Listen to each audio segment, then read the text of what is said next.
So I would want to start by getting a sense of like how you got to this moment, right? We've gone through COVID, but you had a life before COVID.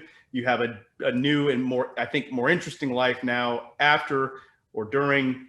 Tell us how you got to where you are. I went to school like everyone else, but I didn't like high school because I felt I was really, really stuck. So that's right. I didn't feel connected to the people I was around, the community that I was actually just doing my education in. I did a lot of traveling, lived in Germany, in Japan, and in different countries, and explored. Decided to go into education as a profession to go and try and reform it. But after a couple of years trying to do that, realized that the system was just so stuck, and that I was really, what I really wanted was to help people, I guess, go further down their self-transformational journey, or get to know themselves better, and understand the patterns that are keeping them stuck. And why is our school system stuck? That whole question of why do we get stuck has become really my life's mission. So I've done a lot of different things to really explore that. And I had a professor at university who was helped draw that out, and we've had that same conversation for like 25, 30 years.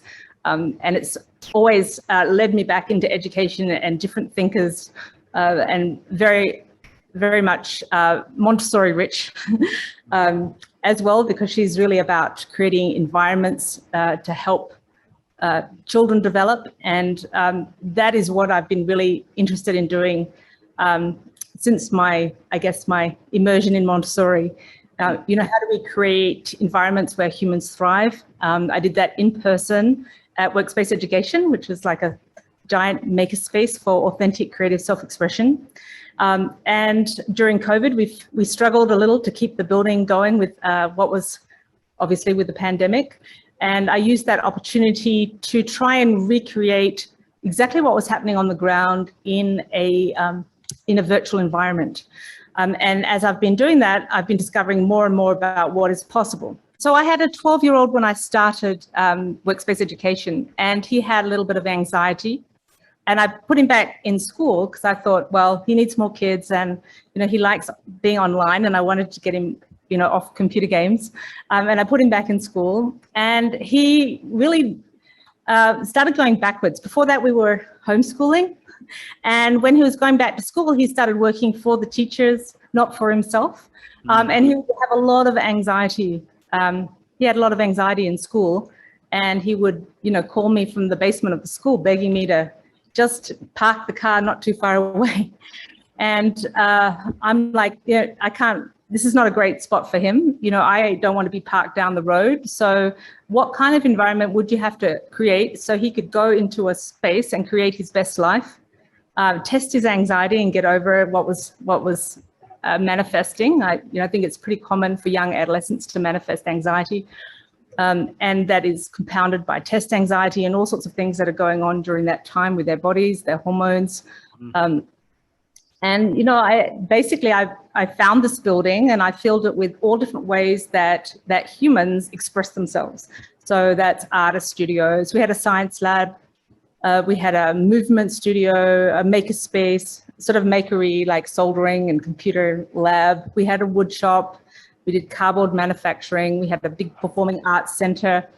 It's sort of not a super expensive one, with fairly low tech, but enough to get, these kids experimenting with all sorts of different things, so they could really discover what resonated with them as far as what they wanted to do and what they wanted to upskill themselves in. And then right in the center, we had an industrial kitchen, and we had a big hub where everyone would meet, and it was like Grand Central Station. The average family, we had about 80 families and about 140 different classes and courses and learning experiences on our schedule before we shut down with the pandemic.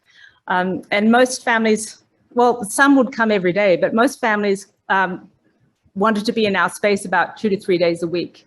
It was super social. They were doing social learning, as well as, learning and studying and, doing their online learning there. But they were around other people. So it's more like the Starbucks feel, I suppose. But I do think as humans, we need some time where we're really concentrating and at home and doing work. And then we also need to get out of the house and do different things in person as well. But what I discovered is we just don't really need to be doing them in a big building and going to the same place. You know, I think the world is our oyster, and we need to be doing rich in-person activities like what Michael does with Socratic discussion, and, you know, maybe go to an artist studio or go and find those things and explore and find those things that really light you up. And, you know, spend the money on those rich in-person activities and do all the boring stuff that you might not enjoy so much. Like, you know, if you have to do Algebra 1 and you don't really like it, why not do it online and just get through that? You know what I mean? You can be more flexible. It's so much cheaper doing it online, and you can do it anytime, right? You can do it in your pajamas. The beautiful thing about homeschooling, I found from doing it for 15 years with my 2 children, is that we just became so close. And I knew exactly what they needed, and I felt very empowered. And, you know, sometimes they didn't need me at all, and it was another parent in the space that was you know, the person that they needed to get them to the next little step in their lily pad, in their little life journey.